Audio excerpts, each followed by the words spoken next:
Liam गहरी सांस लेता है। ओक के बड़े दरख्त के नीचे बैठा हुआ है, इसके पत्ते हवा में उड़ रहे हैं। लियाम आहिस्ता से अपने आप से, मैं तैयार नहीं हूँ। मैं इतना अहम काम कैसे कर सकता हूँ?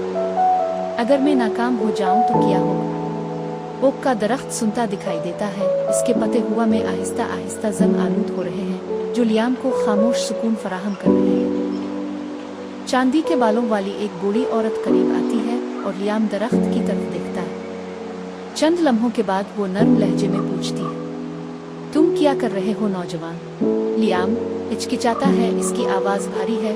मुझे तलवार बनाने के लिए कहा गया है, लेकिन मुझे नहीं लगता कि मैं इतना काबिल हूँ। मैं अब भी सीख रहा हूँ। क्या होगा अगर मैं कोई गलती करूँ? अक्लमंद औरत नरमी से मुस्कुराते हुए, इस दरख्त को देखो, ये एक ही मौसम में लंबा नहीं हुआ।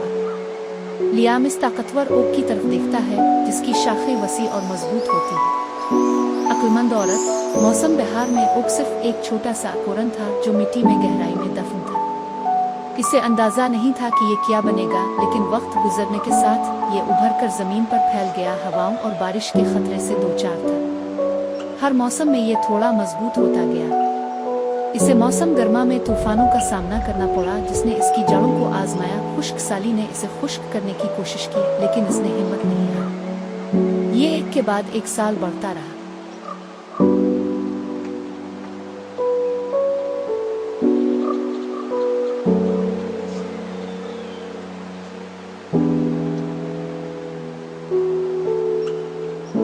लियाम सोच समझकर, और लेकिन खिजा के बारे में क्या ख्याल है?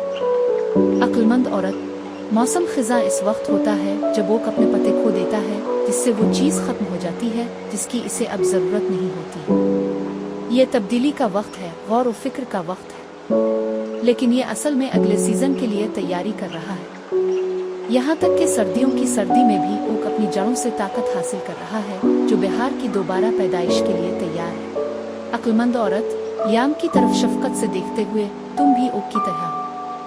आप शुरू में छोटा और गैर यकीनी महसूस कर सकते हैं, लेकिन आपको दरपेश हर चैलेंज आपको बढ़ने में मदद करेगा। कुछ मौसम मुश्किल होंगे, लेकिन वो आपकी तरक्की के लिए जरूरी है।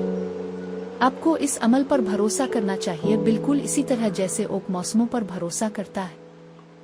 अगले दिन लियाम फोर्ज पर वापस आता है, इसका दिल अज़्म से भरा हुआ है। वो ओक के सबक को याद करते हुए तलवार पर काम करना शुरू कर देता है। जैसे ही वो फौलाद को हथौड़े और शक्ल देता है, वो हर एक से सीखते हुए खुद को गलतियां करने की इजाजत देता है। आहिस्ता आहिस्ता तलवार मजबूत और सच्ची शक्ल इख्तियार करने लगती है। जंगजू तलवार की तारीफ करता है और लियाम अंदर एक खामोश खुशी महसूस करता है। लियाम अपने आप से सोचते हुए, मैं कामयाब हो गया, लेकिन इससे भी ज्यादा अहम बात यह है कि मैं बड़ा हो गया। वो ओक के दरख्त से सबक सीखता है।